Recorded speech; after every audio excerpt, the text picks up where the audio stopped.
Hi, doctor Surya's health ടോക്കിലേക്ക് എല്ലാവർക്കും സ്വാഗതം. കേരളത്തിൽ വ്യാപകമായിട്ട് മഞ്ഞപ്പിത്തം ഹെപ്പാറ്റൈറ്റിസ് എ പടർന്നു പിടിച്ചുകൊണ്ടിരിക്കുന്ന ഒരു സമയമാണിപ്പോൾ.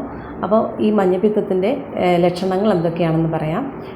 നേരിയ രീതിയിലുള്ള പനി, അതോടൊപ്പം തലവേദന ഉണ്ടാകുക, പിന്നെ ഓക്കാനം, ഛർദ്ദിക്കുക, വിശപ്പില്ലായ്മ, വിളർച്ച, അത് കുറച്ച് ദിവസം കഴിയുമ്പോഴേക്കും യൂറിനകത്തിൽ നിറവ്യത്യാസം അനുഭവപ്പെടുക, അതായത് മഞ്ഞ നിറം കാണുക, ഒപ്പം കണ്ണിന് മഞ്ഞ നിറം കാണുക. വീണ്ടും നമ്മൾ ചികിത്സ തേടാതിരിക്കുകയാണെങ്കിൽ ശരീരം ആകമാനം ഒരു മഞ്ഞ നിറം കാണുകയും അതോടൊപ്പം ശരീരത്തിൽ ചൊറിച്ചിലുണ്ടാകുകയും ചെറിയ ചെറിയ തടുപ്പുകൾ ഉണ്ടാകുകയൊക്കെ ചെയ്യാറുണ്ട്. അപ്പോൾ ഈ മഞ്ഞപ്പിത്തം നമുക്ക് പൂർണ്ണമായിട്ടും ചികിത്സിച്ച് ഭേദമാക്കാവുന്ന ഒരു രോഗമാണ്. ശരിയായ രീതിയിലുള്ള ചികിത്സയും ചിട്ടയായ ഭക്ഷണ രീതിയും കൊണ്ട് നമുക്ക് മഞ്ഞപ്പിത്തം പൂർണ്ണമായിട്ടും ഭേദമാക്കിയെടുക്കാം. അതോടൊപ്പം തന്നെ ഈ മഞ്ഞപ്പിത്തം വരാൻ നമുക്ക് തടയാൻ പറ്റുന്നൊരു രോഗം തന്നെയാണ്. മലിനമാക്കപ്പെട്ട ജലത്തിലൂടെയും മലിനമാക്കപ്പെട്ട ഭക്ഷണത്തിലൂടെയും ആണ് ഇത് പകരുന്നത്. അപ്പോൾ നമ്മൾ വ്യക്തി ശുചിത്വം പാലിച്ചാൽ തന്നെ ഈ രോഗത്തെ നമുക്ക് അകറ്റി നിർത്താൻ പറ്റും. നമ്മൾ ഭക്ഷണത്തിന് മുമ്പും ശേഷവും സോപ്പിട്ട് നന്നായിട്ട് കൈകൾ വൃത്തിയായി കഴുകുക. അത് നന്നായിട്ട് കഴുകുക എന്ന് പറയുന്നതിൽ 2-3 മിനിറ്റ് നേരം നമ്മൾ സോപ്പിട്ട് നന്നായിട്ട് കഴുകേണ്ടിയിരിക്കുന്നു. അതെങ്കിൽ മാത്രമേ അണുക്കൾ അതിൽ നിന്നും പോവുള്ളൂ. അതുപോലെ തന്നെ നഖം വൃത്തിയായി വെട്ടി സൂക്ഷിക്കുക.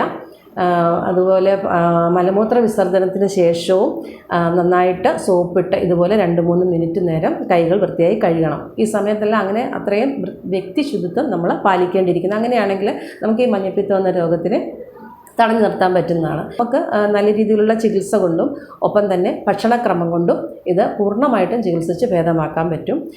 അതോടൊപ്പം തന്നെ ഒന്ന് പറഞ്ഞോട്ടെ, ഇത് ചികിത്സിച്ചില്ലെങ്കിൽ നമ്മളെ തലച്ചോറിനെ ബാധിക്കാനും ആൾക്ക് തന്നെ അപകടങ്ങളുണ്ടാകാനും നമ്മുടെ ശരീരത്തിലെ പല അവയവങ്ങളെ ബാധിക്കാനും ആൾക്ക് തന്നെ അപകടം ഉണ്ടാകാനും സാധ്യതയുള്ളൊരു രോഗവുമാണ്.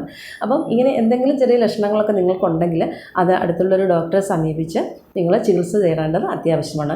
ഒരു ചെറിയ രീതിയിലുള്ള ഒരു രക്തപരിശോധന, രക്തത്തിൽ ബിലിറൂബിൻ്റെ അളവ് നോക്കിയാൽ തന്നെ നമുക്കിത് ഉണ്ടോ ഇല്ലയോ എന്ന് അറിയാൻ പറ്റും.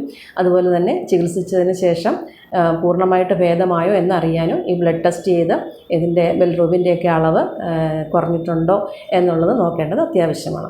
ഈ രോഗം എന്ന് പറയുന്നത് ശരിക്കും ഒരു ലിവറിനൊരു ഇൻഫ്ലമേഷൻ ഉണ്ടാകുകയാണ്. ഈ വൈറസ് വന്നിട്ട് നമ്മുടെ ലിവറിനൊരു വീക്കം ഉണ്ടാകുന്നുണ്ട്. അപ്പം ഈ ലിവർ തിരിച്ച് പൂർണ്ണസ്ഥിതിയിലൂടെ എത്താൻ ഒരു 3 മാസം ഒക്കെ പിടിക്കും.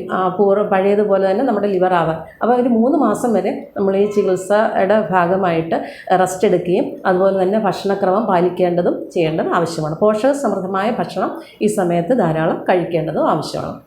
അപ്പോൾ ഇങ്ങനെയൊക്കെ ചെയ്തു കഴിഞ്ഞാൽ ഈ മഞ്ഞപ്പിത്തം എന്ന രോഗത്തെ പെട്ടെന്ന് തന്നെ നമുക്ക് നമ്മുടെ ശരീരത്തിൽ നിന്നും മാറ്റാൻ പറ്റും, ചികിത്സിച്ച് ഭേദമാക്കാൻ പറ്റും. അപ്പോൾ എല്ലാവർക്കും ഒരു നല്ല ദിവസം ആശംസിക്കുന്നു. അതോടൊപ്പം സ്റ്റേ ഹെൽത്തി, ബി ഹാപ്പി.